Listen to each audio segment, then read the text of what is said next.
Hello అందరికీ, welcome to my world. ఇవాళ నేను గులాబ్ జామ్ చేస్తున్నా. ఫస్ట్ నేను పాకం ప్రిపేర్ చేసుకుంటున్నా. సో దానికోసం 2 గ్లాస్ ఆఫ్ షుగర్ యాడ్ చేశాను and same quantity 2 glasses of water add చేశాను. షుగర్ మెల్ట్ అయ్యేంత వరకు బాగా మిక్స్ చేసుకోవాలి. ఒక 5 ఇలాచీ బాగా దంచేసి పౌడర్ యాడ్ చేశాను. ఒక బౌల్లో గులాబ్ జామ్ పౌడర్ యాడ్ చేసుకొని దాంట్లో పాలు పోసుకుంటున్నా. కొంచెం పాలు యాడ్ చేసుకుంటూ దాన్ని బాగా సాఫ్ట్గా డోలాగా కలుపుకుంటున్నా.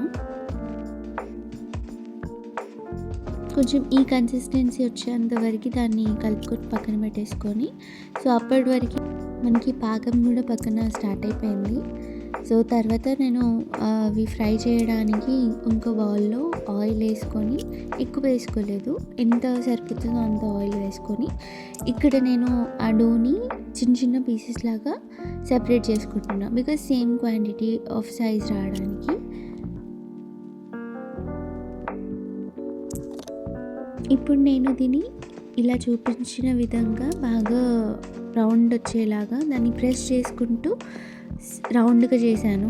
ఇక్కడ చూడండి, ఎక్కడ కూడా క్రాక్ రాకుండా చూసుకోండి. క్రాక్ వస్తే మనకి చితికిపోతుంది గులాబ్ జామ్ అనేది. సో ఇక్కడ చేసేటప్పుడు కొంచెం ప్రెస్ చేసుకుంటూ లైట్గా ప్రెషర్ ఇచ్చుకుంటూ అలా రౌండ్గా చేసుకోవడమే. ఒకవేళ రాకపోతే చేతులకి కొంచెం ఆయిల్ స్ప్రెడ్ చేసుకొని చేసుకోండి, లేకపోతే పాలైనా సరిపోతుంది. పాలు కూడా చేతికి పెట్టుకొని చేసుకోవచ్చు. సో నేను ఆయిల్ పెట్టుకున్నాను హ్యాండ్స్కి. ఇప్పుడు ఆయిల్ చిన్న మంట మీద పెట్టేసి ఇలా కలుపుకుంటూనే ఉండాలి. ఇలా అస్సలు దాన్ని వదిలేయకూడదండి, ఎందుకంటే అది మాడిపోతాయి అండ్ ఈక్వల్గా హీట్ అవ్వదు లోపల. సో దాన్ని ఇలా నేను చూపించిన విధంగా దాన్ని మిక్స్ చేసుకుంటూనే ఉండండి. ఇలా మెల్లిగా గోల్డెన్ కలర్గా బాల్స్ అనేది మారిపోతుంటాయి. మిక్స్ చేసుకునే ఉండండి, లో ఫ్లేమ్లో పెట్టేసి చేస్తూ ఉండాలి.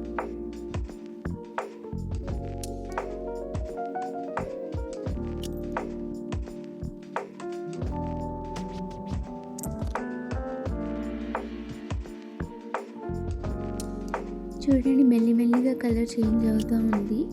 వదిలేస్తే మాడిపోతాయి. సో అందుకని ఇలా కంటిన్యూస్గా మిక్స్ చేస్తూనే ఉండాలి.